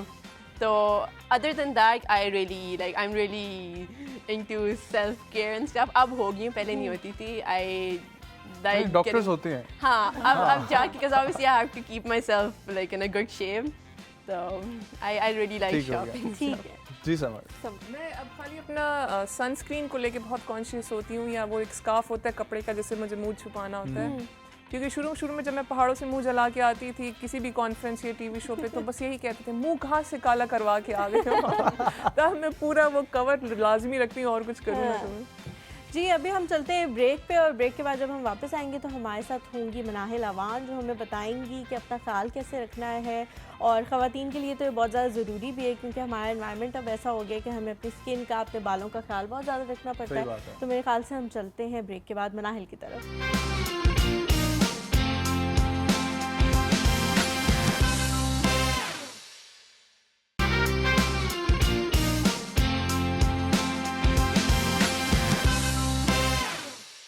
Thank you Najam and Halima. Self grooming के हवाले से आज हम जिस टॉपिक पे बात करने जा रहे हैं वो स्किन केयर। अब स्किन केयर एक बहुत मोस्ट वांटेड टॉपिक रहा है, और हर खातून, हर ख़वातीनों हज़रात जो हैं वो इस बारे में बड़े क्यूरियस होते हैं और इंक्विजिटिव होते हैं कि ऐसी हम कौन सी स्किन केयर प्रोडक्ट्स हैं जो लगाएं और वो हमारे लिए बेहतर साबित हों। सबसे पहले तो एक चीज़ मैं आप सबको कहना चाहती हूँ कि you need to know your skin type. आपको अपनी स्किन के ऊपर होमवर्क करना है। इस बात का ये मतलब है कि जब भी हम एक सोशल मीडिया वेबसाइट खोलते हैं, कोई ना कोई नई स्किन केयर प्रोडक्ट और रेंज ज़रूर लॉन्च हो रही होती है, और हम सब बड़े कंफ्यूज हो जाते हैं कि कौन सा प्रोडक्ट इस्तेमाल करना चाहिए, कौन सी स्किन केयर हम इस्तेमाल करेंगे तो हमारी स्किन फ्लॉलेस लगेगी, अच्छी लगेगी। तो उस चीज़ के लिए सबसे पहले मैं आप लोगों को कहूँगी कि पैच टेस्टिंग करना बहुत ज़रूरी है। अब पैच टेस्टिंग का मतलब ये है कि आप अपनी स्किन का एक थोड़ा सा हिस्सा है उसके अंदर कोई भी प्रोडक्ट इस्तेमाल करें। अगर तो वो आपको सूट करता है आप उस चीज़ को कैरी ऑन करें, और अगर वो चीज़ नहीं सूट करती आप उस चीज़ को डिसकंटिन्यू कर दें।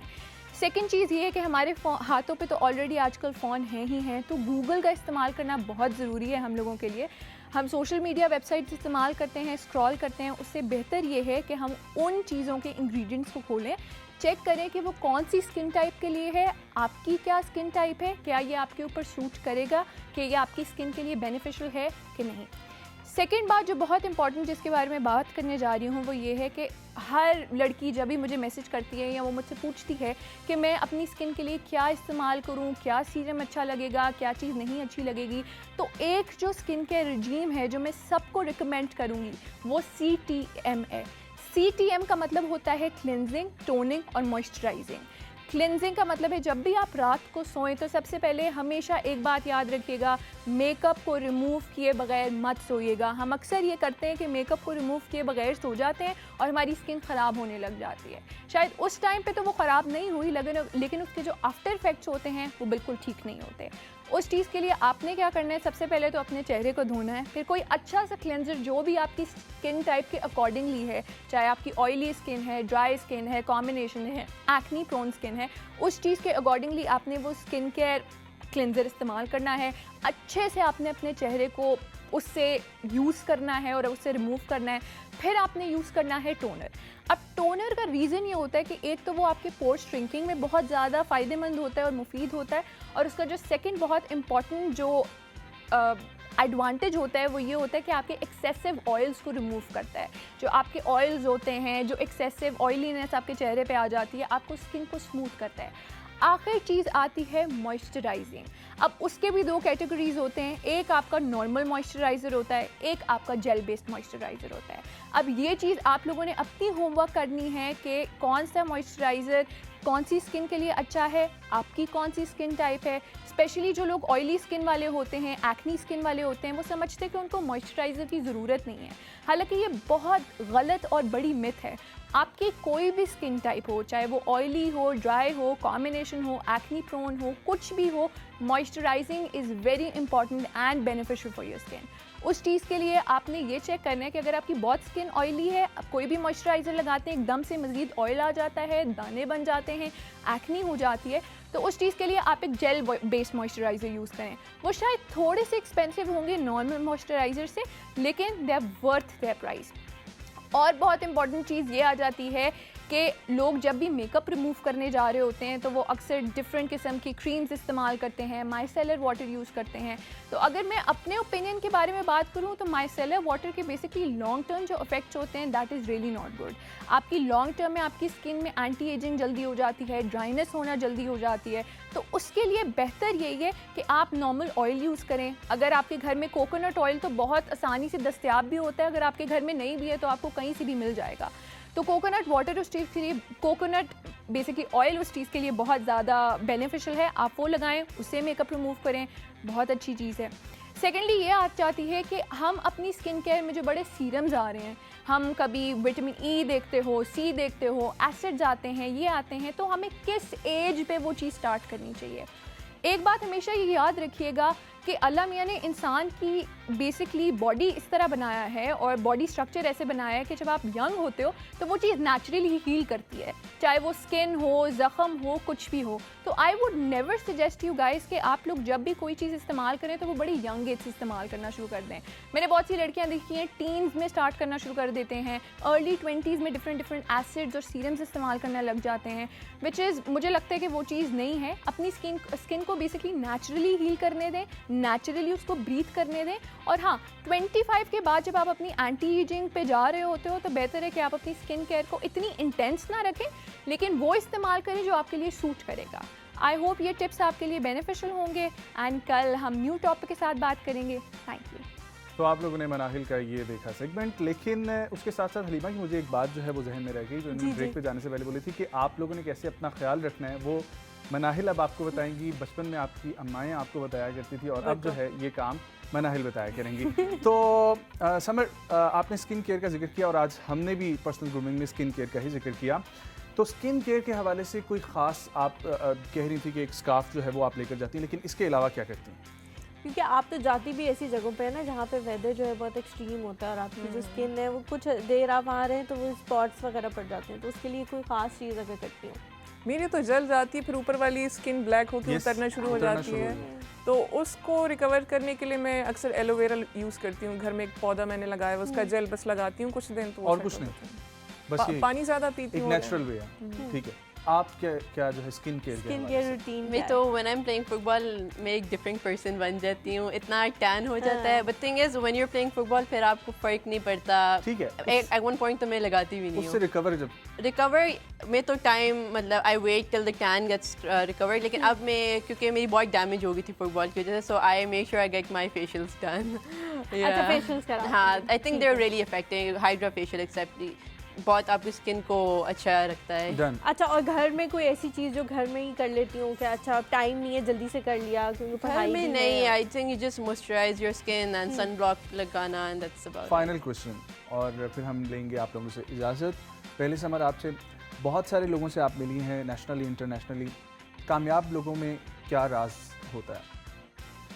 वो अपनी डेवलपमेंट में इतने बिजी होते हैं कि उनको पता नहीं होता दूसरा बंदा क्या कर रहा है। They are so much focused. और ये मैंने उन्हीं से सीखा है कि अक्सर मैं सोशल मीडिया पे सिर्फ अपनी पोस्ट लगाती हूँ, फिर मैं बंद कर देती हूँ। I get really conscious about my screen time, क्योंकि मेरे टारगेट पूरा होना चाहिए, ट्रेनिंग का, मेरी बुक रीडिंग का टारगेट पूरा होना चाहिए, मेरा फैमिली टाइम का टारगेट पूरा होना चाहिए, ताकि मेरी एक स्टेबल पर्सनैलिटी रहे और मैं सीखूँ भी हर दिन। ईमान, थिंक हाँ, यू शुड स्टे फोकस। अगर आपको एक स्टैंडर्ड रखना है तो आपको मोटिवेटेड रहना चाहिए every day when you get up. आपको पता होना चाहिए कि आपने किस टाइम पे क्या करना है। ये नहीं कि don't waste your time sitting on the phone like she said. तो आपको focus, like motivation is really important in what you are doing. And ज़्यादातर लोग मतलब they get lazy, they like go फिर ज्वाइन करना, इस तरह नहीं होता। If you want to do something you go for it and do not stop. Final कोई गोल है आपका, एक last? Thing is, I want to do a lot of different things, to be honest. मेरा दिल करता है मैं हर field में हूँ। लाइक अभी मैं MBBS पढ़ रही हूँ, तो मेरा दिल कर रहा है मैं ग्रेजुएट जब करूँ तो मैं थोड़ा सा लॉ में भी चली जाऊँ। मतलब मेरा बहुत दिल करता है कि मुझे हर चीज़ के बारे में नॉलेज हो। Like I want to do CSS too, मतलब मैं बेशक हूँ ना उसमें, लेकिन मैंने उसमें अटेम्प्ट किया है, you know, I have the knowledge of it.